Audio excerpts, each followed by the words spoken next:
ከ3 4 ወር 6 ወር በኋላ ኢትዮጵያ 100% ሴራሚክ ኢምፖርት አታደርግም። ያን የኢትዮጵያን ፍላጎት ከመሸፈን በላይ የሆኑ ፋብሪካዎች ኦልሬዲ እያለቁ ነው ያሉት።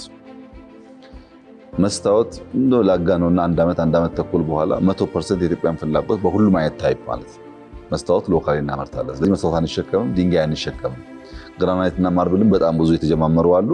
ኳሊቲ ላይ ስራ ከሰራን ብረት ከኦሩ በስተቀር ከስክራፕ አግልጦ ይሄ የምታየውን መብራት፣ የምታየውን መኪና፣ የምታየውን ቦቴ ለመስራት ኢትዮጵያ ውስጥ ከፍተኛ አቅም ተገንብቷል። ችግሩ ኦር ነበር። ሪሰንትሊ እሱም ላይሰንስ ሰጥተናል። መስታወት ከኦር ብረት ከኦር ማምረት ከጀመር ሴራሚክ፣ ግራናይት፣ ማርብል፣ ፖርስሊን በሀገር ውስጥ ማምረት ከጀመር አብዛኛው ለኮንስትራክሽን የምናመጣቸው ግብአቶች እዚሁ ይመለሳሉ ማለት ነው። እዚህ ደግሞ በደንብ ካሻሻልን በኋላ ወደሚቀጥለው ማርኬት እናወጣቸዋለን። በሁሉም ሴክተር ታያለ ይሄ